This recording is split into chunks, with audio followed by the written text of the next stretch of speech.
each house has its own set of committees, and then each bill, of course, travels through both houses, just like we learn in most of us in 8th grade civics. But my assignments, besides being a part of that 40-member floor session, as we call it, that votes on all the bills, all the stimulus money, all the budget issues, I'm on the Housing Committee, the Transportation Committee, the Education Committee. I chair the Labor Committee as a first-year senator. It's not usual to have a chairmanship, but I chair the Labor Committee. I'm on the Budget Committee. I'm on the Budget Subcommittee that deals with transportation. And there's only 5 budget subcommittees. And I'm also on the Human Services Committee, which would deal with things like the child welfare system, or mental health in our schools, or homelessness at a certain level. For example, the wraparound services, or mental health services for that, just to give you an idea what would be over in human services. So I have a good set of committees, a great set of committees. It's exactly, if you would have asked me a year ago, what would be some of the committees you'd like to serve on, based on the issues I'm interested in, and the issues I think a lot of you are interested in. Since I represent you, those are much of the areas I wanted to be on. Those are the committees I would have probably chosen if it was my choice. The way it works is the president of the Senate, who's one of us, a senator, one of the 40 senators, Ms. Toni Atkins, is the pro tem, as we call her, the president pro tem, and she makes the committee assignments. So let me tell you what what I think I can share with you that might be of interest. Obviously, COVID-19 has changed and redirected a lot of the attention to what's happening in terms of even the budgetary cycle of the state. So the good news is that somehow the state managed to get through the past year without a state fiscal crisis. From the state government's budget is in good shape, in other words, is what I'm trying to say. And that's largely because income taxes stayed up, and it's largely because other forms of taxes like property taxes, as we can see with the still escalating real estate prices, housing prices, it just hasn't flattened out or gone down. And that's what the state lives off of. And so the state was preparing for the worst, for basically a $50 billion deficit, which is unheard of historically. But the thought last year at this time was that the economy is going to crash, that income taxes would essentially go to nothing because everyone's going to be laid off and businesses shut down. And of course, some of that happened, but we've also survived in one sense better than people thought from a business standpoint, even as hard as things have been, especially for small businesses. So we've had these things called early action items, which have really been in vogue since I've been there. I got sworn in on December 7th. I left the County Board of Supervisors on December 5th. So I've been there just since December 7th as your state senator, but also in all those assignments I just talked to you about. And what kind of surprised me is, normally the first year of any session, whether you're a county supervisor, city vice mayor, which I was at one time, school board member, or a state legislator, usually the first couple of months of the new calendar year are kind of an easing in time. It's not the most intense time in government. The most intense times are usually about from now until summer, because you have to adopt your budget, or December, because it seems like everybody's trying to close everything out. And in this case, we've had what the governor calls and the legislature calls early action items, landlord tenant assistance. If you want to know anything about that, I can point you in that direction right away. Paid sick leave legislation that guarantees paid sick leave for individuals who have been impacted by COVID and then a tax credit, a payroll tax credit that gets that money back to the employer so that they're not sort of holding the bag for workers that can't come in. We have had our own, stimulus redirection, if you will, of any number of dollars besides those that have come in from the federal government. So there's been a lot of work and a lot of efforting, if you will, over these first couple of months of this year, first quarter, getting big bills out, big bicameral bills, both houses coming in the state legislature and saying, we need to do this and we need to do it now, and it can't wait till June or July when we usually adopt our budget. Getting the schools open was another similar effort. Because of the budget dollars that I just described, because the budget's in good shape, what you're going to see is, I believe, based on everything I see and everything I know and all the preparation I have to do for my assignments, for committee assignments, the caucus meetings that I'm in with other senators, you will see a lot of legislation around climate, trying to address climate crisis issues. Certainly, I've been involved in some of that legislation. You will see housing production issues coming forward and I think signed into law this year. You will see augmentation of mental health funding across the board for young and old. But specifically, I believe you'll see significant funding soon coming out of the state for mental health services connected with our schools because of what's perceived to be significant degradation of mental health amongst our young people, amongst our entire population, but particularly our young people. And then, of course, the housing production, the mental health services tie back to homelessness, where what we've seen so far in terms of the early budget foreshadowing of what's going to be coming is kind of what I would call a doubling down of some of what you saw going on over the last year and a half coming out of the governor's office and the legislature around investment in not just long-term housing or not just even extremely low income permanent housing, but shelters.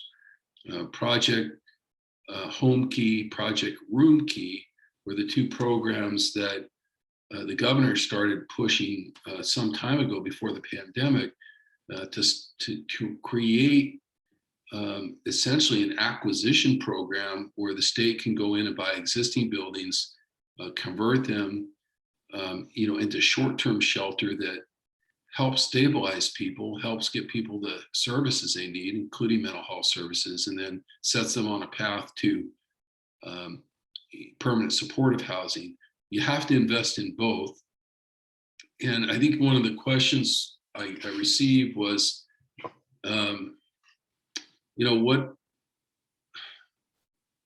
what needs to be done in this regard in terms of the homelessness issue? And as concisely as I can, I want to bring it back to funding, but in a slightly different way. I just want to explain something that I feel like I understand very clearly now, but it's something I've just learned over the past couple of years. Toward the end of the Obama administration, his administration, the Obama administration, not Trump, made a decision that short-term shelter funding coming out of the Federal Department of Housing and Urban Development would be frozen. It wouldn't increase anymore, despite the fact that we had increasing homelessness numbers, around the country and especially here in California. And instead, the Obama administration decided to focus on what they called housing first, which means let's just build permanent housing for the homeless and let's move them directly into permanent housing. Okay, well, it's a great aspiration and it can be done over time. And that's what the county's Measure A program does, builds permanent supportive housing with full services full safety net services for the people who dwell in those units. But remember what I just said a minute ago, they viewed at the federal level for years and years and years shelter money as something different and separate from permanent supportive housing money, from money for apartments. And that separation of those two buckets of money really has kind of plagued us for a long time, not just since the Obama administration. The Trump administration came in and shrunk, if you will, HUD even more, and its budget, and the Senate that was in place at that time wouldn't approve increases for housing and urban development.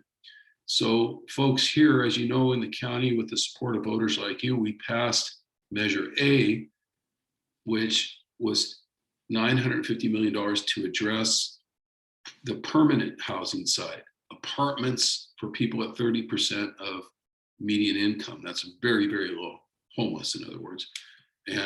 But we never passed a measure locally that could be used for shelters, 60 days, 90 days, that kind of thing. There's no money. There's no real money at the county or at the city of San Jose for that. A little bit here and there. That's why when I was a city council member back in the 2000s, we had about 15 to 1,700 shelter beds, in the whole county. San Jose had most of them. When I left the Board of Supervisors, we had about 1,800 or 1,900 shelter beds, an increase of about 200. But in the meanwhile, the homeless population increased to 10,000. And it's not because we were sitting on our hands. Like I said, while I was there, we passed a $950 million bond for permanent housing, but we couldn't put two bond measures on the ballot at the same time. So we never created a bucket of money to invest in building shelter beds, and call them what you want. There's a million different ways of doing it seems these days, right? Tiny homes is one way, motel rooms is another way. You could have what I think are kind of nicer, almost retirement style short-term shelter homes where you put two people in a room together sometimes, but not everybody in the same room in bunk beds, sort of customized semi-private rooms. This is something they figured out in New York years ago, that the homeless don't like oftentimes to be bunked up in a warehouse style, but if you can get them stabilized and get them to live with roommates, one or two at a time, in a shelter supervised capacity, you can start graduating them out of that environment in 90 days, and then you can get them into an apartment and they're stable enough to do that. This is what needs to be done. And what I'm going to circle back right now and just say, I want you to know that this governor actually understands that. I think the first governor that we've had that understands where the investment needs to be on both sides, shelter and permanent housing. And this legislature understands it. And I can tell you that there will be a redoubling of efforts in the budget. And this budget, I think, over the next couple of years, not just this year, will grow and grow because of, at least with the legislature as it's now composed, and with the governor, with this particular governor in office, there's a majority who believe that that's the investment that needs to be made. Shelter, permanent housing, complete with mental health and wraparound services. And as I said earlier, you'll see increases in mental health funding and a number of other areas. So I'm going to stop there, if that's okay, Jeff, and just say, I mentioned I'm on the Transportation Committee. I mentioned I'm on the Housing Committee. I'm one of 6 members, including the Senate Pro Tem, including our president of the Senate, on the Housing Leadership Group. So out of 40 of us, 6 were chosen to be part of a housing leadership group to make sure that legislation does not get held up this year, that will move forward the development of housing, particularly in transit dense areas, streamlining further ADU, accessory dwelling unit regulations statewide, so they're more uniform, and so that they're not slowing people down who want to do that, but speeding things up. Those are just some examples of half a dozen bills that are pending right now. I have a bill that's attempting to, and I think it'll pass, create in the state housing department a special unit that assists local agencies, school districts, cities, towns, agencies who are trying to put their own surplus property into production for affordable housing. There's thousands and thousands of parcels in the state of California that are owned by the government, different levels of government, that are very ripe for affordable housing production. They're just sitting there, dust upon dust, because most local agencies have no idea how to enter into a joint venture or partnership to build affordable housing. And I think the state can assist with that in a number of ways, including tax credits, credit enhancements, and expertise to get those projects rolling. And it'll do good for school districts, for example, to put some of that property into revenue, so that they have another source of revenue besides the taxes, the tax revenue they get from the state. Anyway, I already said I was going to stop once and I didn't, Jeff, but I want to see if there are questions. I'm sure there are on other issues, and I know you had some on transportation and some other things. Yeah, there's a current question. What is your take on SB 35, where housing is streamlines the approval process and does not allow community feedback? SB 35 is already law, and I haven't seen any serious negative repercussions of that. Although I think if you ask the question over in Cupertino on the Valco project, you'll get absolutely split points of view. Half the population seems to be saying SB 35 was a good thing because it sort of jump started that project and got a mixed use and housing project built over on the De Anza turnoff there at Valco. Other people think it was too much streamlining. The bill that most resembles that in the legislature right now is probably SB. There's two of them, SB 9 or SB 10. So they aren't law yet. If you want to weigh in on those and let me and others know what you think, that would be helpful.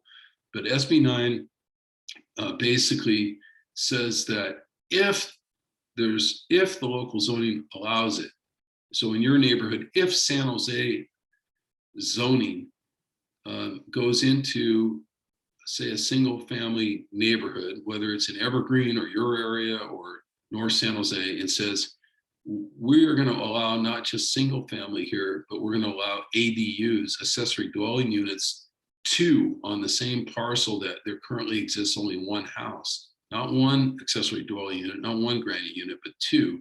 They'll allow a lot split to occur so that you can have those two on the same lot, without having to go through a full EIR process. In other words, streamlined process. And a lot of people are fearful of that because they're saying, I don't want my single family neighborhood to have duplexes on it or ADU units, for example, 2 units on a lot. And what I want to make abundantly clear is it's really important. The language in these bills is really important.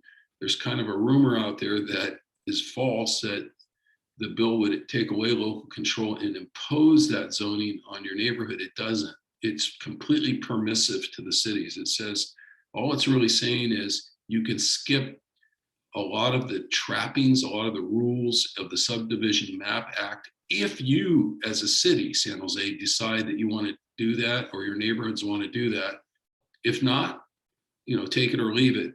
But at least it streamlines some of the state rules that would have otherwise made those projects a lot slower. SB 10 is very similar, but it's for transit dense areas only, and it allows a higher density, but only if the city has pre-zoned for that density. Then it allows that density to go through in a transit-rich, job-rich area much more quickly. So the idea is what might have taken 24 months to get approval or 18 months would now move much more quickly as long as the local city has put the zoning in place. So those bills you'll hear a lot of confusion about them as they continue to make their way through the process. But you can go on the Senate website, for example, or ask my office. We'll be happy to give you, the pertinent language in those bills so you could see it for yourself. I had to read them myself. I was skeptical. Obviously, I have to read them because I'm a state senator and I have to vote as to whether they should move forward or not or get out of committee. But I was very sensitive about imposing any of those kind of rules on local cities, having been a city council member myself and a county supervisor. And the fact that they still allow the city, as I said, to take it or leave it, do the zoning or not. It's up to the city. That was enough for me. The rest of it is just, in a sense, another tool in the toolbox. Thank you, Senator. I've got a question. I want to shift a little bit because we could talk about this for hours on end, and we just have a few minutes left with you. I don't want to monopolize all your time. Can you tell us at a high level the BART extension through downtown San Jose and the VTA, the grand jury recommendations regarding the VTA?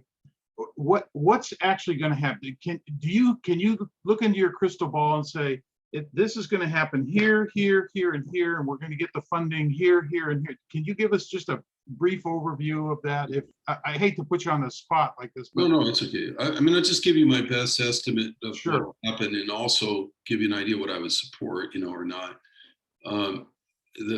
First of all, the grand jury many times has come in and looked at the composition of the VTA board and argued that it doesn't work very well. And there's definitely truth to that. There's a lot of valid criticism. I think if you're in San Jose, though, you have to remember you have 5 of the votes on the VTA, plus there's 2 county supervisors, and oftentimes they come from your area too. Cindy Chavez, for example, is on. So you basically control, if you're San Jose neighborhoods, you really have some pretty strong direct accountability with your VTA board members. They're basically your city council members and your county supervisors.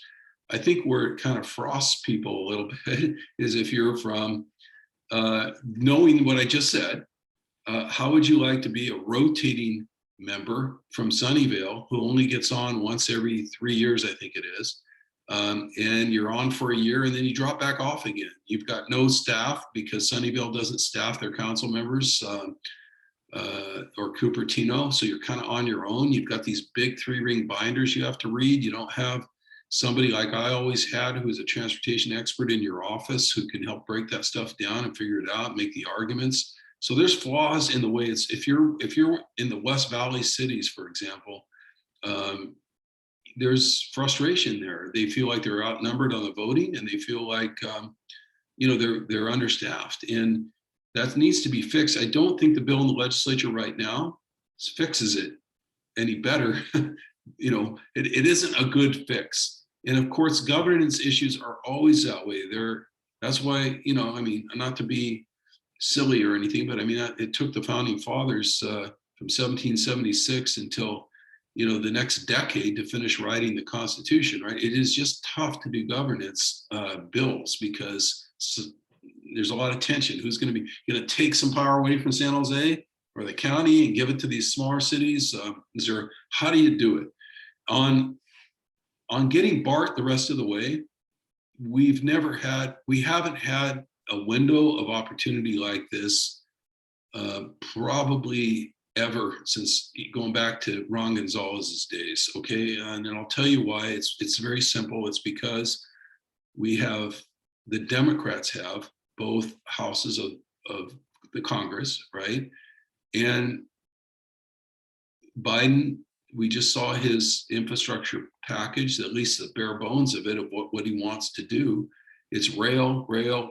It's heavy on transportation. And there's a transportation act, which in the old days used to have an increasing fund all the time because of increasing gas taxes, which made it very doable to get funding agreements from the federal government to do things like the BART extension. Those opportunities were gone during the Trump years. They were gone during the Obama years because he didn't have a unified House. He had a Republican Senate and a Democratic House of Representatives. He didn't have a unified Congress, is what I was trying to say. So he couldn't get a transportation bill through.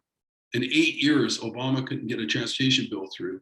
Trump came, 4 more years, forget it. There isn't going to be a transportation bill, certainly not one that brings rail help to California, right? Now, all of a sudden, the stars are aligned. And I'll guarantee you that, the Congress, at least the majority party in Congress right now, is going to do anything they can possibly do. They're going to use every political skill they have to try to get a transportation funding and infrastructure bill out for the president to sign. And it's a one-off. I mean, once he signs that bill, the money's coming, okay? And in this project, BART going the rest of the way, frankly, that project and the Transbay Terminal, completing the Transbay Terminal connection in San Francisco, are by far the two priority projects in the Bay Area region. They're already ranked, they're already in line for money. So we just need that to happen, what I just described at the federal level. And I think it's going to happen. You asked me what I thought was going to happen. I support it happening. And, I think beyond BART, some other good things could come for the Bay Area, which we probably don't have time to go into right now, but it's all good for us if that happens. Thank you. Thank you very much. We got a couple minutes left. Do you want to, if there's any quick questions from people? There's tons of questions. You want me to take a quick look and see if there's something I could do, a lightning round I could do here maybe? Yeah, let's unmute everybody. Tell you what, everyone, raise your hand if you have a quick question. I do. Okay, go ahead. It's helpful that you've been a San Jose representative for a long time, because I was reading on the city website page for opportunity housing, and it read that 94% of residential zoning is for single family homes and only 6% is for multifamily homes. And I wondered if that ever came up in the past, because we're kind of like stuck and trying to catch up with affordable housing and all, right? So I just wonder how long that's been in place. I didn't get that far in my research. And if you see that changing in the future.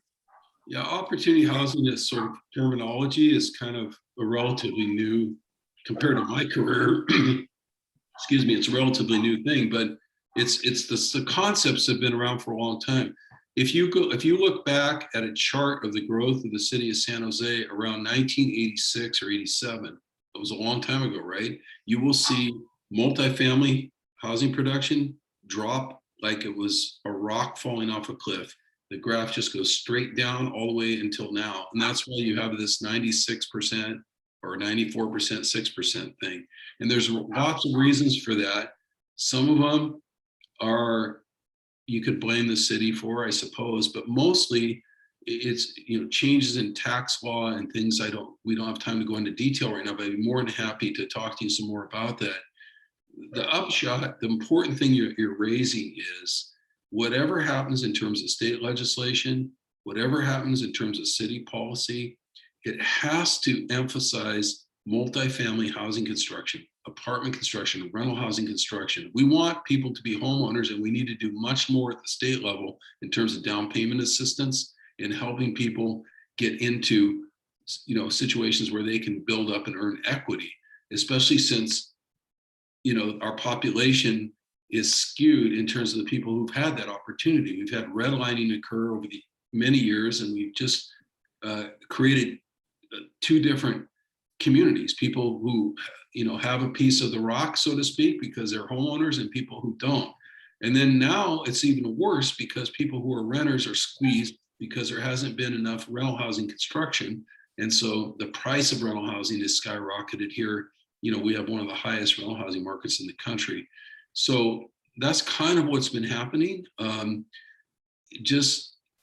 I know that there's a little bit of fear of, at times, perhaps, I know not in Five Wounds neighborhood, because they're trying to imagine things around a BART station and so forth, but some of our neighborhoods are scared of integrating multifamily housing in what have traditionally been single family areas. It's not bad. I'll tell you, in Sacramento, you just see it. You're going down the street and one side of the street is rental housing, apartments, and the other side of the street is single family homes. And you see it, you could go down Cabrillo Avenue in the city of Santa Clara, which runs east and west through Santa Clara. It's exactly like that. Every 100 feet is an apartment complex, and then every other building is a single family home. Nobody seems to be having a problem with that. So we need to do that. Otherwise, we're just squeezing out an entire generation of people. We're displacing people. And I actually carried a bill, which is, I hope will be signed into law this year for the city of San Jose, but it'll apply to all cities, which says that if the city adopts a finding through a vote, just a regular city council vote, that says people are being displaced in a portion of the city, renters are being displaced, that they can qualify any project in that area for federal tax exempt construction financing, which reduces the cost of the construction financing substantially. And I forget the bill number off the top of my head, I apologize, but it makes a huge difference when you have prioritization and financial incentives like that. So developers say, I can get cheaper money if I build apartments than I could if I'm building single family housing. I'm going to go do that and replace the housing that people are getting pushed out of. That's the idea. But nobody's putting any resources or anything into the parking situation when they're building all these apartments and they're building these mother-in-law units. Yeah. We have that big problem right here where I'm disabled in a wheelchair and I've had to park 3-4 blocks away in order to get to my home. Nobody's doing any kind of research, any kind of anything. Actually, I've contacted my council person, Raul Perales, and it's like we're talking to I think I'd rather talk to a rock, honestly. Yeah, you raise it. Actually, both of you have raised two critical points of debate that are going on, not just in San Jose, but around the state, certainly in the Bay Area region. And I'm so glad you're bringing it up. You need to participate in that debate. Please don't be quiet, because we've gotten into one of those extreme situations where we have a whole bunch of folks out there pushing planning policy who are saying we need to get people out of their cars. It's bad for the climate. We need to reduce tailpipe emissions. So we don't want a lot of parking lots. We want housing because we need more, as a young lady just said a minute ago, multifamily housing. But we want people to figure out another way to get back and forth rather than cars. So let's not encourage them by building parking. It's probably right now not a sustainable policy. And it does, look, I've lived in East San Jose all my life. Somebody at VTA was showing an aerial view of Capitol Expressway one day a few months ago when I was still a supervisor. And they said, look, it's all single family rooftops. There's no density down there. And immediately Cindy Chavez and I said, there's density because there's 6 families in every single one of those homes. Look at from the aerial view, look at the streetscape. Look at all the cars that are parked and double parked along that street. There's your density. And so we're kidding ourselves if we think that somehow we're going to magically build more multifamily housing and not provide opportunities for people to park their cars and get back and forth. We're not, by 2035, 2045, 2055, I hope we have a lot of internal combustion engines off the street, but it's just not the case right now.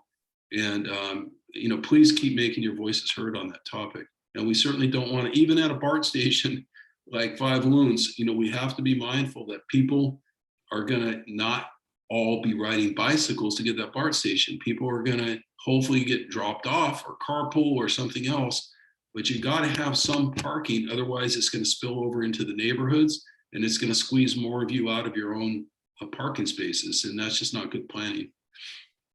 Yeah, there's 1,200 spots for the 28th Street Little Portugal station. Good. I figured you were doing that right, David.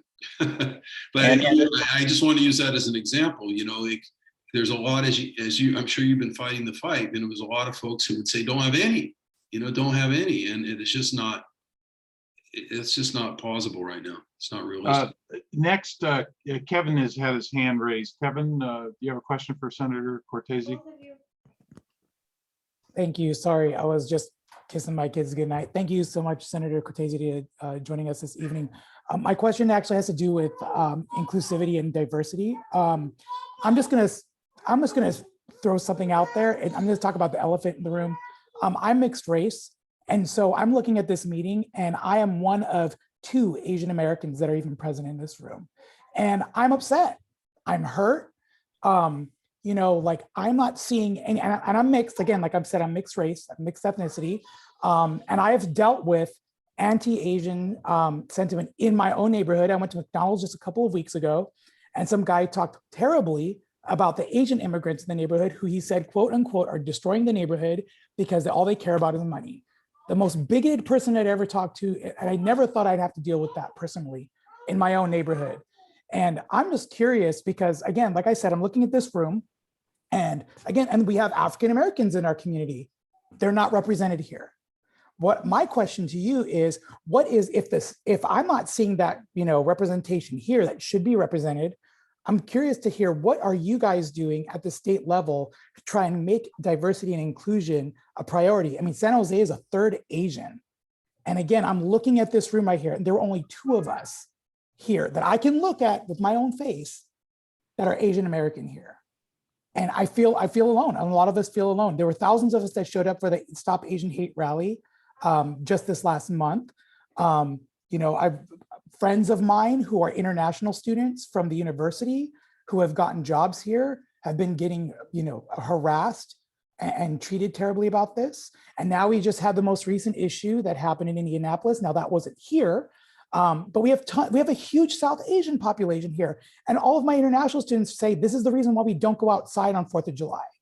This is the reason why we don't go outside on September 11th, because this is the kind of stuff that we face on a regular basis from bigoted people in our neighborhoods. And I'm curious to hear what you guys are trying to do, especially given the times with the civil and, you know, rights movement that we've got. We just saw that George Floyd's murderer just got convicted. Yeah, I'm curious to hear what you guys are doing out there for us in our community. If I could just say, could I say one thing? So I've been in this organization for probably longer than anybody else. And one thing is that we're really glad you're here. And we want people to be on the board who are Asian American. We want people to be engaged who are Asian American and also African American.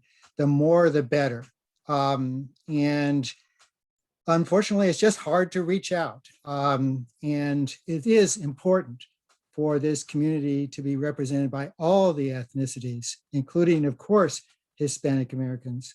And so I just wanted to emphasize the welcomeness of the Roosevelt Park Neighborhood Association, which is by no means by choice, majority white. Right.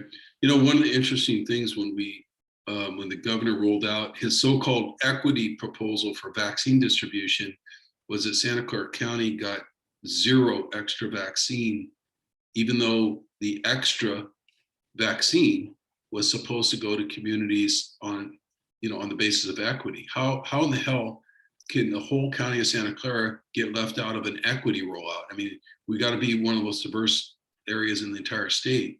So the good news is because their formula was based on income, and it was also based on heavy concentrations of certain low-income demographics within certain zip codes.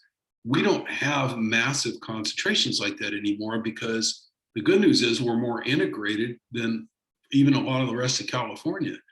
And that's a good thing. And I know I don't want to keep picking on Mr. Vieira or anyone else that's been around here a long time like me, but when we grew up, with my neighbor was a Japanese American farmer right next door, in Evergreen.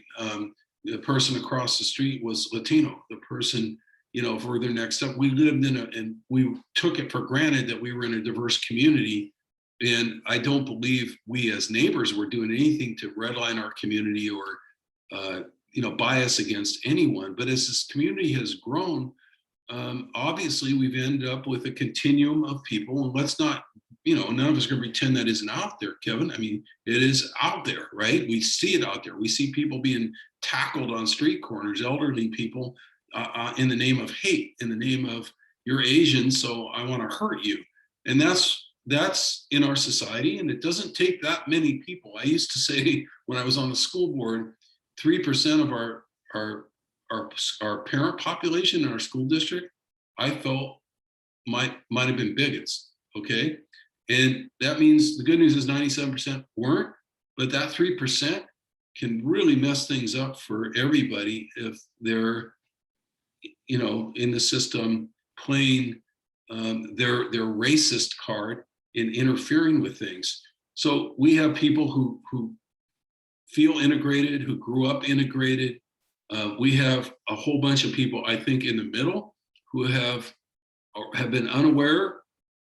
I don't think purposely, turn their head away, but have been unaware of the redlining, the institutional bias, the institutional racism that actually has been there. It's been there on a de facto basis. It's not like we have written it into our laws anymore like they used to do. There's no covenants in your neighborhood that can stand the scrutiny of the law that would hurt Asians or Latinos or anyone else.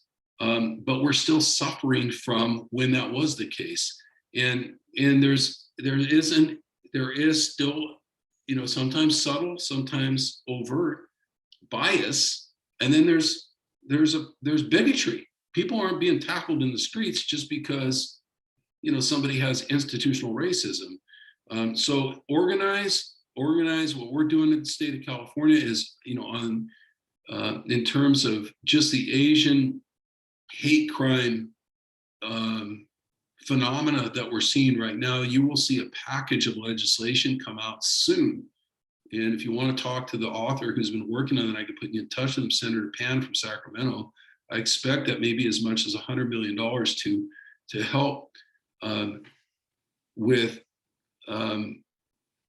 the spectrum of issues that we're facing, including security and safety issues for the community. But I think at the local level in our own neighborhoods, we just have to organize. I mean, people, to the extent that mixed race or Asian or Latinos or anyone else, we're in a no majority city.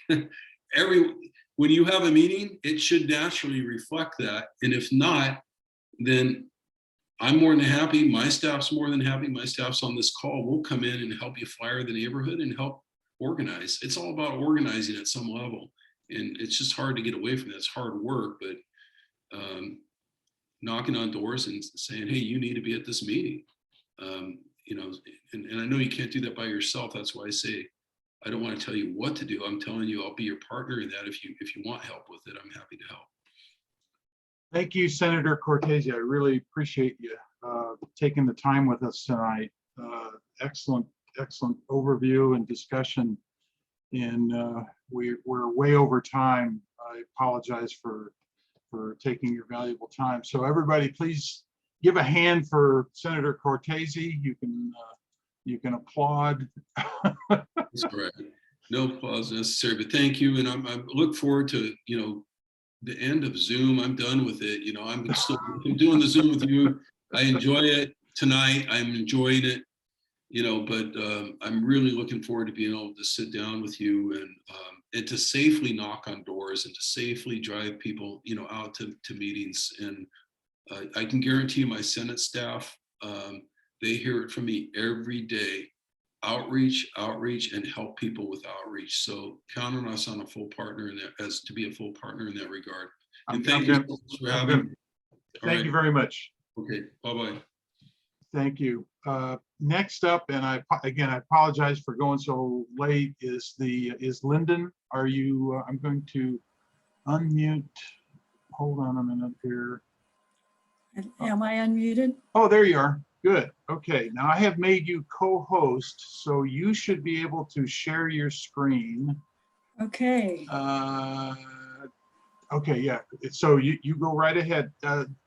Yeah, you can take it from here. You can explain quite well the recycle program and what you're going to present. Thank you very much. what I'm doing. Okay, thanks for having me. Hello, everyone. Now for something completely different, we're going to talk about recycling. My name's Linden Skjeie, and I'm with the city's Environmental Services Department in the Communications Division. And my reason for living is to help people learn how to recycle right. And so we're going to talk about how to recycle right, recycle clean, and some of the other garbage and recycling services that we have in San Jose, and address any questions that you have. So hope you've still got some Zoom in you. And now my slides aren't advancing. Let me see what's going on here. I think it's time for a new computer. It's tired. It did this the other night, didn't it, Jeff? Yeah, it did. Oh. Oh. I don't know what's going on.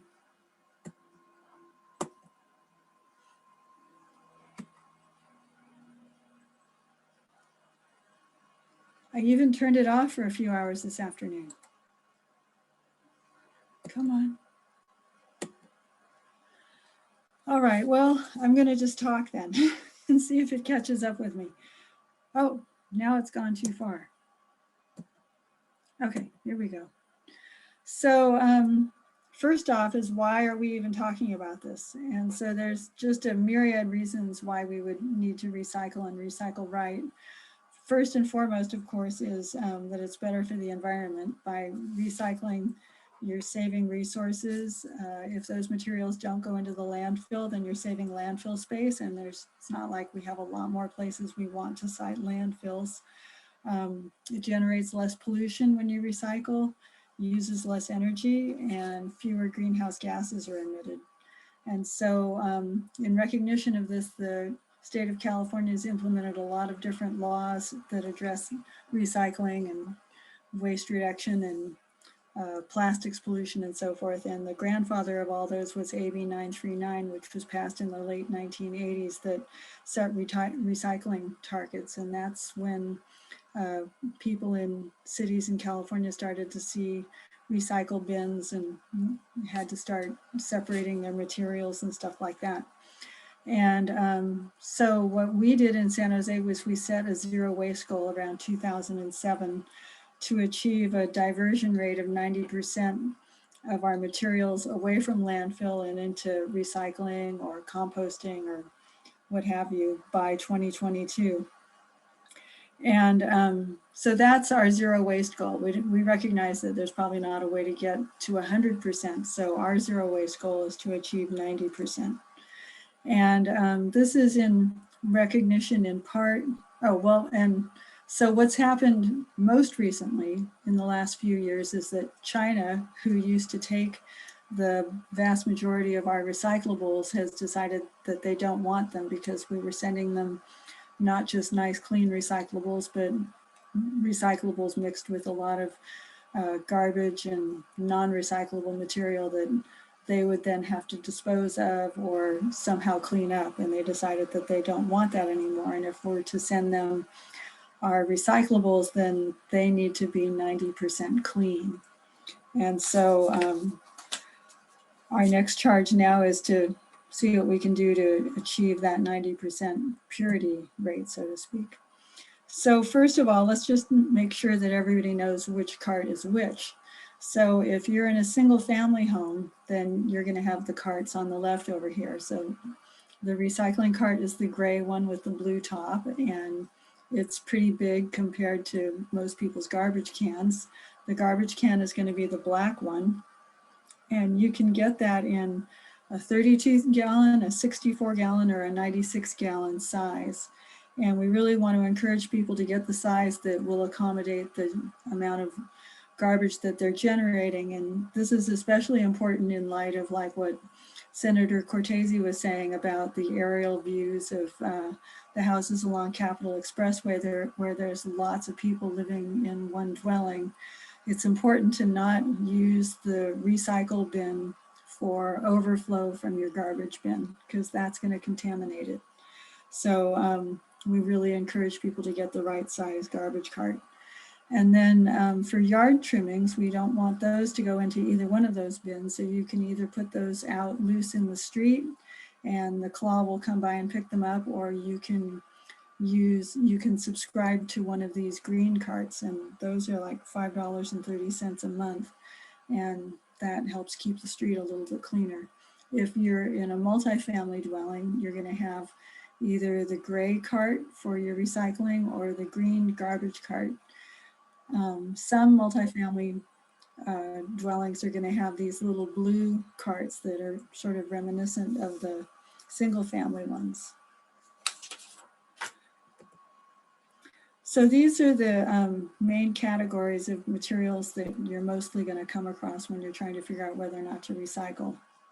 So you have all of the usual metals, the cans, aluminum cans, little tin cans like your smoked oysters or your anchovies or whatever come in. Scrap metals, those can be recycled, and then cookware as well.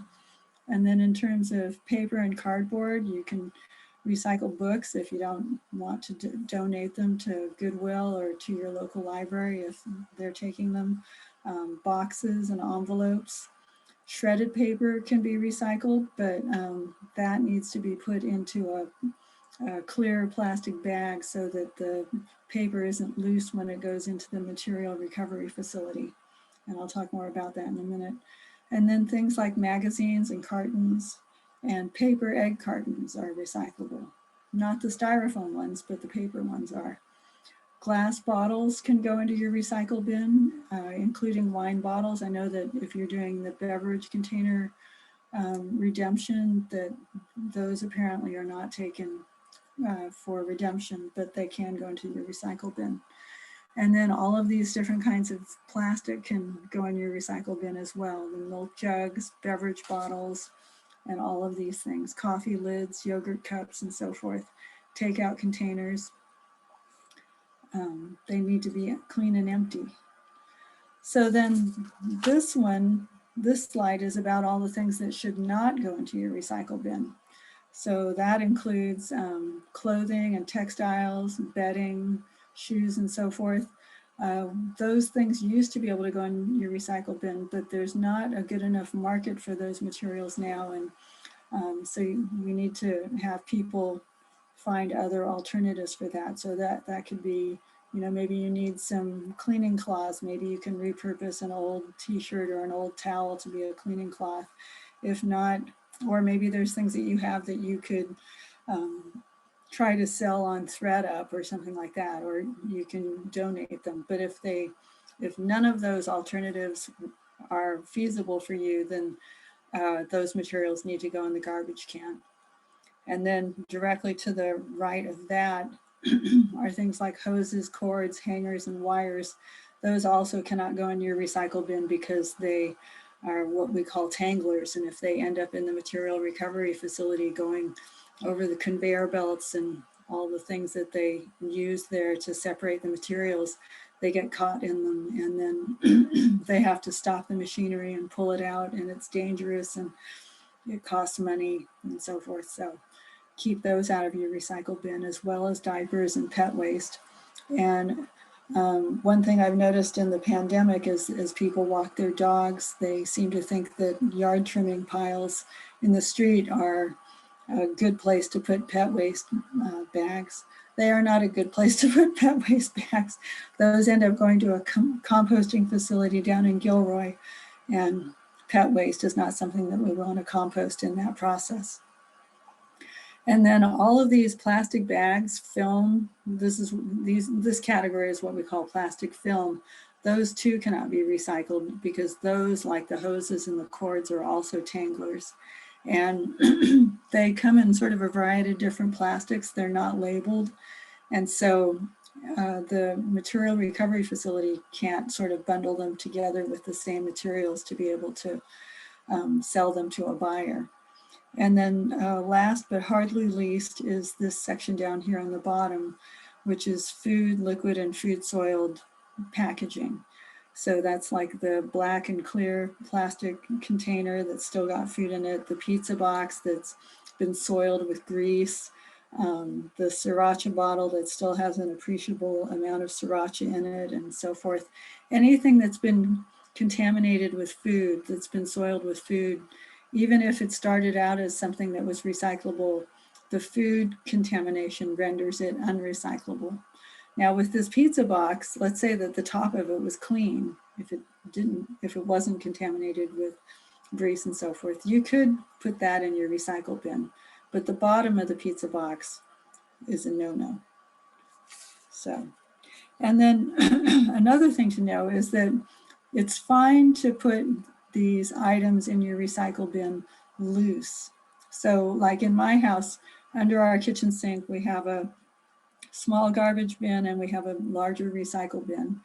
And we have a a paper bag in the recycle bin, and the recyclables go in there. And then we dump the content of the bag into the recycle bin, but we don't like seal the bag up or anything. So those items all go in loose, and that just makes it easier for the MRF to, start that through the process of separating out those materials and getting them into their right bins for baling and sending out. Same in some ways goes for the garbage bin, but we know that, the stuff that goes in the garbage is messier and people probably don't want to do that. But the MRFs, the material recovery facilities, do have bag breakers. So if you do put your materials, if you seal them up in a bag, they'll still get opened and sorted through. So you may still have, you probably have more questions, or there's, obviously we haven't covered everything here. San Jose has put together a handy dandy website called sanjoserecycles.org. And for instance, and this is what it looks like on your computer. It's also pretty friendly to look at on an iPhone. And so we've got a recycle guide here that talks about what goes in your recycling cart, your garbage cart, yard trimmings, beverage containers, junk pickup, plastic bag drop off, e-waste, and hazardous waste. All of these things here. And then there's something down here. I can't tell what it is because on Zoom, I've got the Zoom bar across the bottom, and I don't remember off the top of my head. It says TA. Maybe you guys can tell me. Anyway, no big deal. But this has a wealth of information on it. It talks about beverage container recycling, what all the other collection services are in terms of like junk pickup and how to order new carts and so forth. Yard trimmings, and then we have a series of different blogs that just talk about different aspects of how to recycle right, and then various videos and other resources. So for instance, let's say that you were wondering about fire extinguishers. This came across our email the other day. So this tells you that it's hazardous waste and what you need to do to be able to dispose of it correctly so that it doesn't cause a problem by going in the wrong bin or whatever. So anyway, I encourage you to look here when you aren't sure of whether or not something needs to go in the recycle bin or the garbage bin. Let's see if I can get back to my slideshow.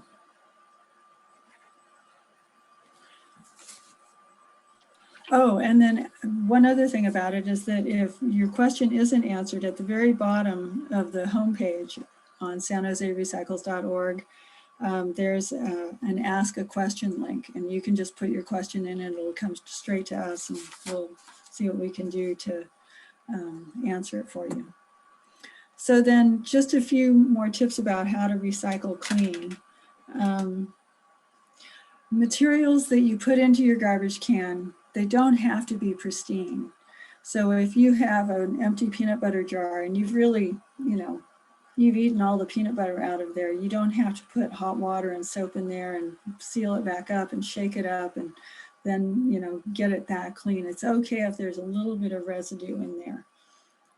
the material recovery facility and the recycling markets can handle a little bit. So what we tell people to do is empty and scrape things like your yogurt container, your nut butter containers, and so forth. And our motto is no food, no liquid, no problem.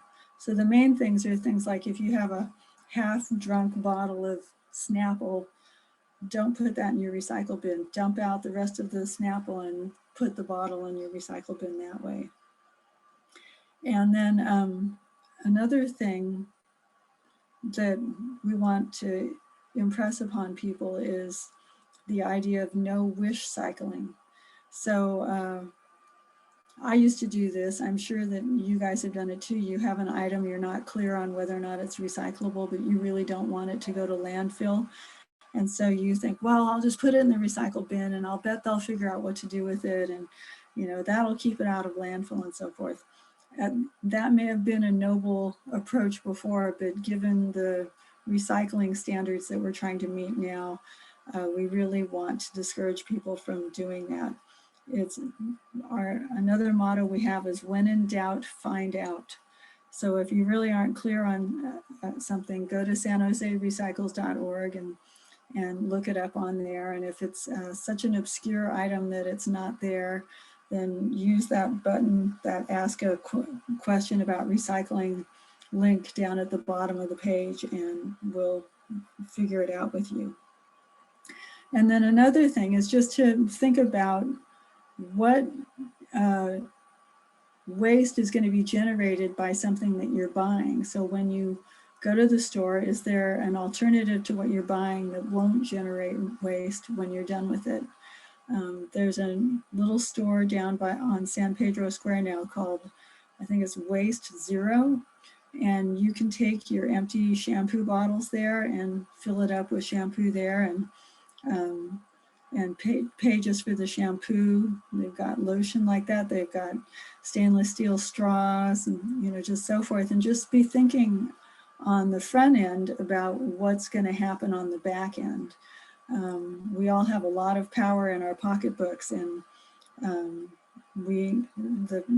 consumers have changed the behavior of corporations and manufacturers and so forth, and we need to utilize that power. So let's see here. Okay, so I talked about the nut butter jar. So I just thought I'd go through some things that can be confusing for people. This is a piece that came off of some packaging, something from 3M, maybe some tape or something. It's got paperboard attached to some sort of clear plastic. Maybe it's plastic number 1, but we don't know because it doesn't have a chasing arrow signal on or symbol on it. And you know, it's 2 different materials put together. So this is not recyclable. But if you were to tear as much of the paperboard off of this as you could put that paperboard in your recycle bin, but then the plastic's going to have to go in your garbage bin. This is my example of wish cycling. So maybe you guys have bought slices of cheese that come with these little pieces of paper between them to keep them from sticking together. I really would love to see that paper recycled. But this is a prime example of food soiled paper. So this paper cannot be recycled. It needs to go in the garbage can. Here's how people are bagging up their shredded paper. Somebody asked me whether or not it was okay to put shredded paper in a clear bread bag, and that's fine. It just needs to be clear so that the people working in the MRF can figure out what's in it. And polystyrene is not recyclable in any municipal program that I know of. It just takes specialized equipment that's big and loud and uses a lot of energy, and there's not room for it in the MRFs, and there's not a good market for it. And so polystyrene needs to go in your garbage can. And if there's little tiny pieces, well, I think just about any polystyrene should really be bagged up, because if it starts to disintegrate, then those little tiny pieces float down the street and get in the waterways, or, you know, endanger our wildlife. And I just think that it needs to be contained. Now this is kind of an interesting mailer. I don't know if any of you have come across this. This one came to my house, and I looked at this and it says, recycle this mailer like a box. But when you open up the inside, it looked like it had polystyrene in it, but it turns out that this is some sort of repurposed glue that they've puffed up somehow to be cushioning material. And it's the same glue that's always been used in cardboard packaging, and it is recyclable. So hats off to Amazon on that one. This one is not recyclable. This is, just another example of plastic film that cannot go to the recycle bin. Now you could take a bag of bags, and on sanjoserecycles.org, there's a website that you can go to that'll tell you where there are locations nearby that will take bags of bags like this. So we have loads of other programs too. I'm just going to run through real quickly here. We have the free junk pickup program as a way to try and mitigate for blight and give people an alternative to putting things out free on the sidewalk. With each appointment, you can put out 3 items for free, and this is run by our recycling haulers. And so you need to call them and make an appointment, and they will come on and pick up these items that you put out on the day that they pick up the garbage and recycling in your neighborhood. So I encourage people to use that. And then the hazardous waste drop-off program is great for things like paints and solvents and LED light bulbs, batteries, sharps, pharmaceuticals, used oil, and so forth. Drop-off appointments are free. There's several locations, one of which is relatively close to the Roosevelt neighborhood. And you can either go to hhw.org to arrange an appointment, or call this number 299-7300 to arrange it as well. And then I talked a little bit about yard trimmings earlier. These yard trimmings are taken to Gilroy, to a place called Z-Best, and they compost those and turn them into compost that's used on landscaping and medians and so forth.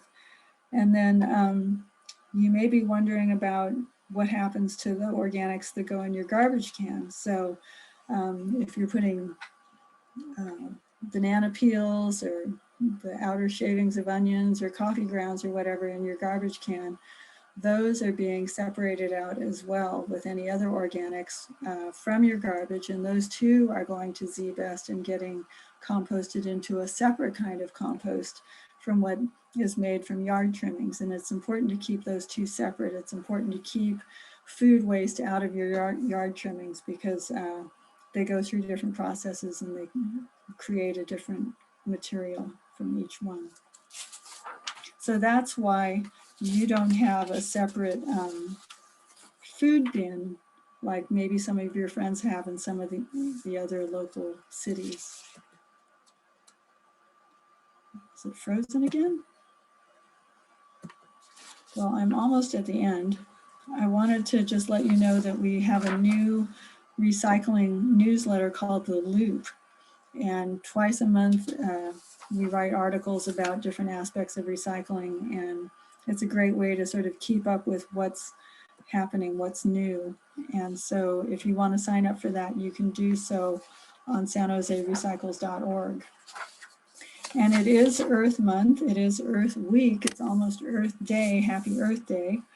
And we also have a recycling pledge on sanjoserecycles.org that we're inviting people to take. And there's 8 different actions you can consider taking. You just have to take one, you don't have to take all 8, but it's things like pledging to empty and scrape food and liquid out of your containers before you recycle them. Look up at least one item on San Jose Recycles that you're not clear about, and so forth. So I encourage you to take the pledge. So that is all that I had. Thank you very much, Linden. I appreciate you taking the time with us. And if people want to know more, they can go to the website and sign up for the loop. And this is all very important information. I appreciate you taking the time with us tonight. Thank you. Sure. Am I supposed to stick around for questions or? Well, we're actually out of time right now. We're supposed to be, we have to do board business now, the mundana, but let's open it up for a few minutes of questions. If anybody has a question, go ahead and unmute yourself and just jump in. David, go ahead. Yeah, Linden, as far as paint's concerned, isn't it true you can open up the cans and dry it out, or even mix it with kitty litter, let it harden, and just throw it in your garbage can? I haven't heard the kitty litter part, but if a can is basically empty, yes, you can let it dry out and put it in your garbage can. Actually, I think you can put it in your recycle bin. I'm not sure. And let me see. And that's dried paint, old dried up paint cans, right? Yeah, dry it first. If there's a little bit in the bottom, dry Right. it, mix in kitty litter. Right, got it. Or actually, a lot of paint stores will take back paint, or at least they used to as of a few years ago. I Yeah, don't know where that stands now. yeah, it's called paint care. But on sanjoserecycles.org, it says that empty paint cans that are dried out, like, as you said, they can go in your recycling cart. Cool. I've got a question. What would you say about, you know how you get these address labels from charities and you might have way too many? Can they be shredded in the shredder, or would that contaminate the paper? Shredded in your shredder at home? Yeah, if I shred it at home, yeah, at home. And so I've already got paper in, you know, that I've shredded in my shredder, but then Yeah. can I run those address labels through? Would that? I wouldn't suggest it. One, I think it would gum up your shredder. You know, those labels might come off. And two, those aren't necessarily paper, I don't think. Right, because they have that wax backing. So Yeah, yeah. that plastic backing. So I think those are going to just have to go in your garbage can. Okay. All right. Thank you. Sure. Anybody else? Okay. Thank you, All Linden. right. I Thank really you appreciate all. you taking the time and sticking around with us. Oh, you're welcome. Thank you I for having me. apologize to everybody tonight. We're running way over, but I felt that the talk with Senator Cortese was well worth the time. So we are now going to shift over to our official board business, which shouldn't take too long. So if the board members could all unmute themselves. Everybody else is welcome to stick around if you like. We're still watching Linden's. I'm just trying to get, something has happened to my Zoom thing and I can't get to the leave meeting. Well, I think I can fix that. I can say. Maybe you can just boot me out or something. There you. Oh, I just tried and it's not booting you out. Isn't that funny? Oh my goodness. Let's see. Oh, here. wait. Stop video. No. Oh, here we go. I got it. Okay. All right. Bye, guys. Thank you. It's still okay. There we go. All right. Cool. All right. Let me share my screen. Okay. I'm still unclear on how we actually read and approve the prior minutes. I sent it around to everybody.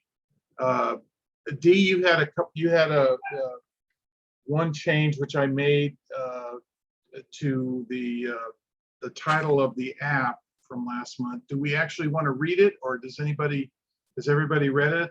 Can we get a motion to approve it? A motion to approve with the changes made. I second the motion. All in favor? Aye. Aye. Okay, cool.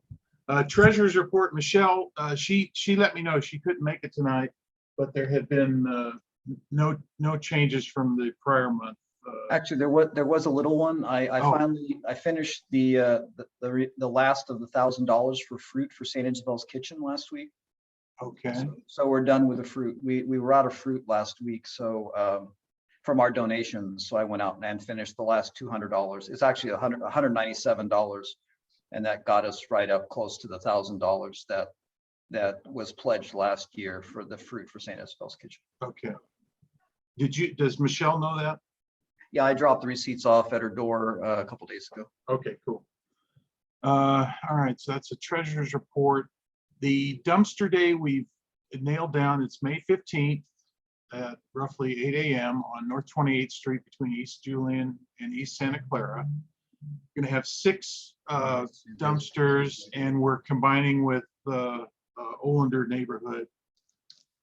So that's all taken care of.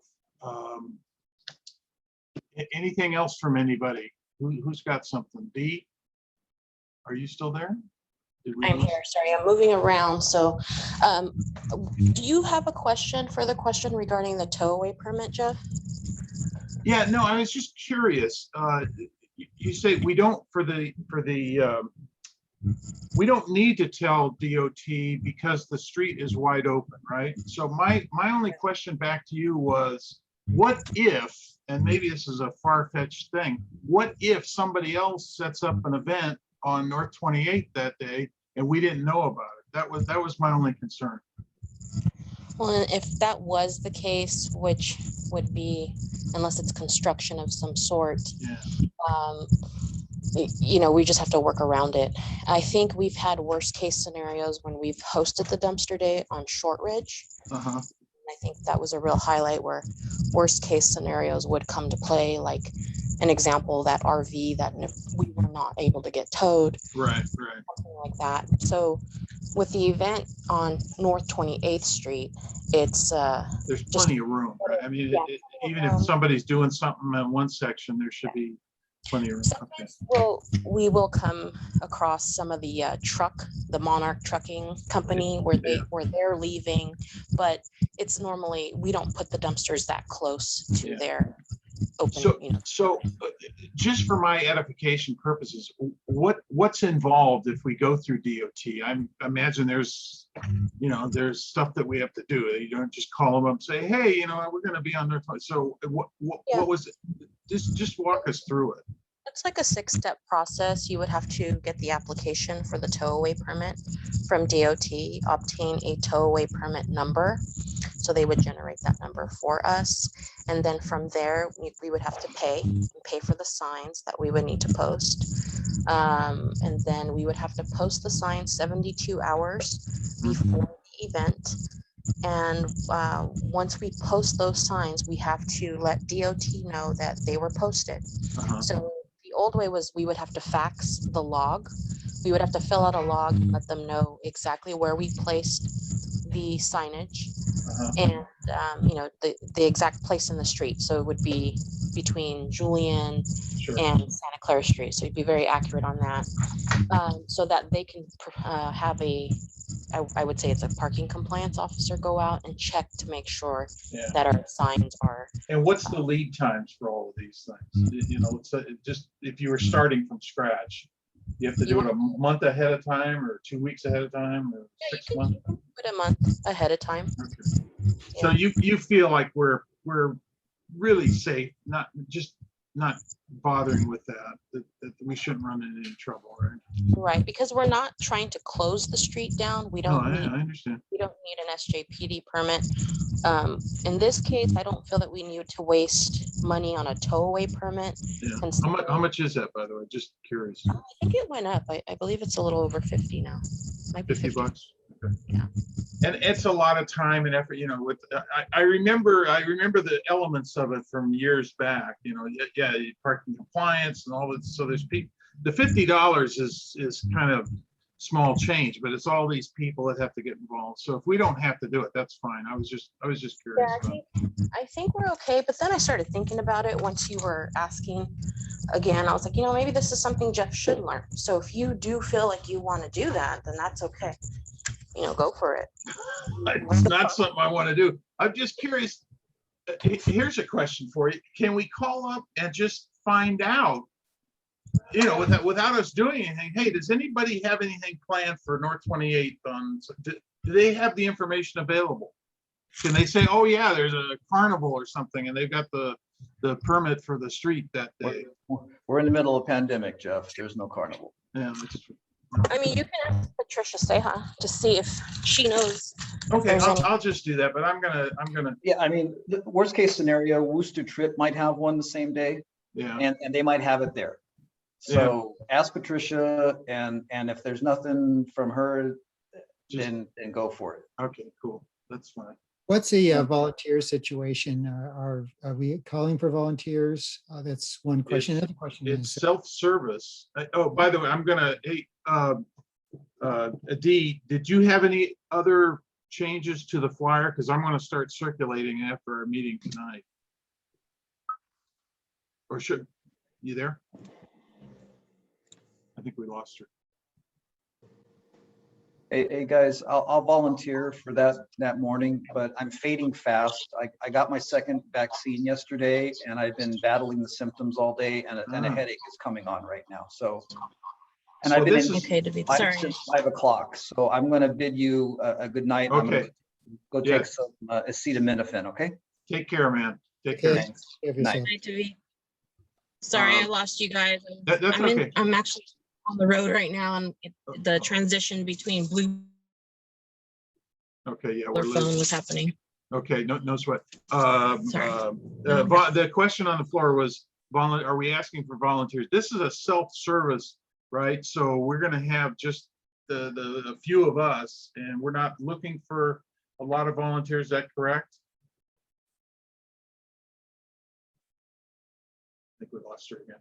I think it needs these people to tell people what to do or where to take their. Oh, no, we're gonna have to have, like, we're gonna have to be there. We're gonna have to have, I don't know, 5 or 6 people, but Okay. we're not gonna have 10 or 20, doing everything, right? It's because it's a self-service. We I have to stand, right? We have to stand back there. Okay, put that in there. No, you can't put that in, but we're not And we gonna have to be. tell them not to go over a certain height, for example. Yeah. So we'll have a skeleton kind of crew of volunteers. The other question I had, the flyer, Dee, if you can hear me.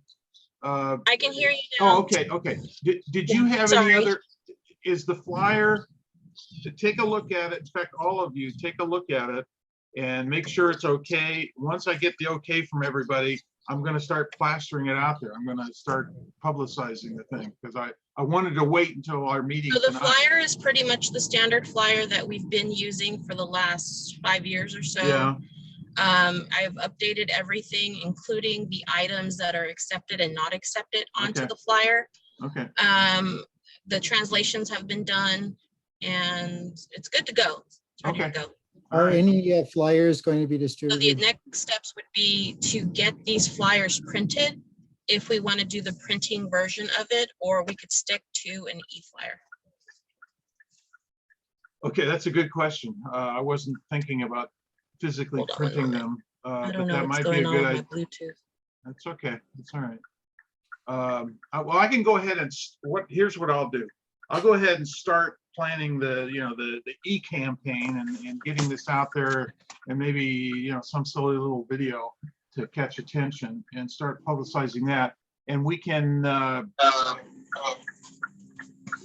think about or make a decision about physically printing them and hand distributing them. Again, we're still kind of in the, not kind of, we're in the pandemic, so, but we can still go door to door. So, I'd be willing to distribute maybe 100 okay, in my neighborhood around 23rd, 24th, okay. So maybe we get, 21st to 24th area. hey, Dee, how many would you think we should get printed? 100 or 500 or I don't know.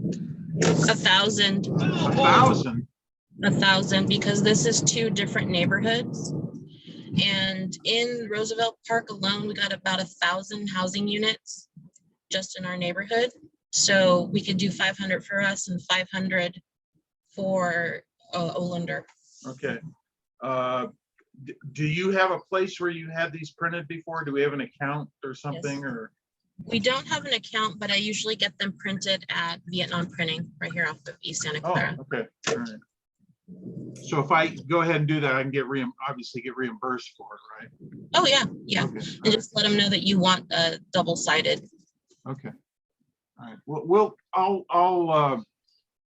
I don't like talking to you when you're on the road. I don't want you driving and talking. Again, my fault for letting the meeting go for so long, but I didn't want to cut off Senator Cortese. I thought that was, Yeah. good stuff. Everything for the dumpster day is pretty much a go. We already have our date. We don't need a permit. Right. The flyer's been done. We could technically do this dumpster day with 5 volunteers, but if more want to join, that's fine. Yeah. We will need to make sure we have gloves, sanitizer, and any type of volunteer vests. And I believe Michelle has that stuff now. Okay. All right, cool. All right. We have anything else? I think that's it. Oh, I did want to share something off topic. It is public safety related. So Friday night, Saturday morning, I came home at 2:30 in the morning to take a break. And there was a vehicle parked on top of my lawn, a little BMW SUV. Turns out there was a guy who was passed out drunk, parked on top of our front lawn. Jesus. So I was like, okay, nobody does that here in this complex. So I called 911, and sure enough, he was drunk, and they arrested him and towed his car away. What day was that? That was Saturday morning, like around 2:30 in the morning. Okay. One thing that happened was the police officers that made the arrest, the breathalyzer test that they have, they threw it on the street. And so after I was like, they're not just going to leave that there, are they? And sure enough, they were. So I walked up to the 2 units and I said, excuse me, but can you guys please pick up the breathalyzer test that you guys threw on the street? And they said, oh, okay, yeah. So at least they did that and there was no problems. Oh my God. And just on a personal note, I don't know, you probably don't know this, but my neighbor, we're replacing the fence, the common fence. And my neighbor's doing it, and he hired a contractor. And then today, actually laid down to take a little nap around noon, because I was up really, really early. And I get a call from the kid next door, and he said, "Oh, anyway, bottom line, they poked the gas pipe, and so gas was spewing out. So a 911 call. We had to evacuate. At first, they were going to evacuate the whole block.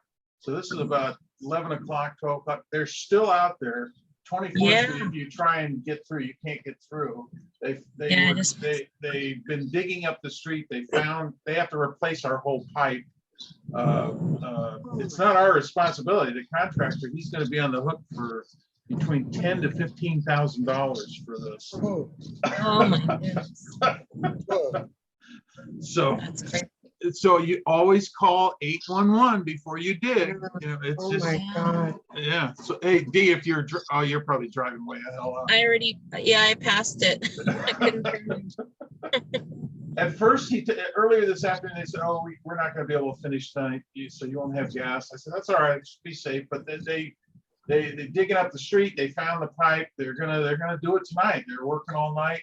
And during the meeting, I had to buzz out for a minute, and then he said, "Do you have any plastic forks?" And I said, "Yeah." I thought, "What the hell for?" So we can eat our dinner. I said, "Sure." Oh God. Oh my God! There's there's 4 or 5 trucks and all kinds of shit out here. It's amazing. Anyway, On the 24th Street side or this San Fernando? 24th Street, right in front of my house. Wow. Yeah, they're out. Yeah, it's dark. They're still digging and doing shit. So anyway, that's the excitement for here. Our house could have blown up. My God. And when I came out, when the kid called, he's 30 years old. When he says, yeah, he said, "I hate to bother you, Jeff, but our contractor, I think he hit the gas pipe, the gas line." So I thought, sure. And so I'm walking down the stairs and I smell gas in the house. Like, holy shit. So I walk out there and you could actually see the gas rising, and it's holy shit. So that was, 911 immediately, and it was a phalanx of fire trucks and get the hell out of here. And they said, you've got to be 1,000 feet away, evacuate the house, the whole shooting match. So anyway, nothing happened, no explosions, but Oh, it's an expensive lesson for that contractor for what should have been an easy little, digging a post hole and just, yeah. Anyway, that's my excitement for the day. Yeah, that's been it's been going on for a while. They have a I guess the line runs by my house because they have one of those orange flags at the corner of Witten and 26th as well. I don't know if it's just alerting people that there's work going on. Yeah, there's all kinds of actual planned work going on. I was amazed they had to dig up so much of my street just to find, because what they have to do, they have the pipe, they have it cut off to my house and they dug a big trench there. And then they have this pincher pipe that seals off the pipe. And so then they have to go out in the street and find where it's connected and then run another pipe through that pipe to thread it all the way up, to my house. But I never realized they don't know exactly where the pipe is connected out in the street. So they had to dig up this huge section of the street, right? It's amazing just to replace, you would think that, oh, they've got the schematic somewhere. They just look it up on the computer. Oh yeah, it's right here. No, they got to hunt around. Oh God. so they'll have to repave when that. Oh yeah, once yeah, it's all done. yeah. Oh my yeah. gosh. Oh, it's a huge mess. I mean, just What a nightmare. for the stupidity of the idiot that they didn't call 811. Well, actually, you wouldn't even have to call 811 when they're digging the postal. This is right in front of my gas meter. You would think that you would use a little sense when you're banging down into the ground that there might be a gas pipe very close here. Oh, yeah. Stupidity. Anyway. At least there won't be a San Bruno right here. They were right on top of it. Oh no. Yeah. Well, all right. Well, it's not. I was glad that I was able to join you guys and I didn't, burn up. So. Yeah. But Dee's the vice president, so I know she would have come through.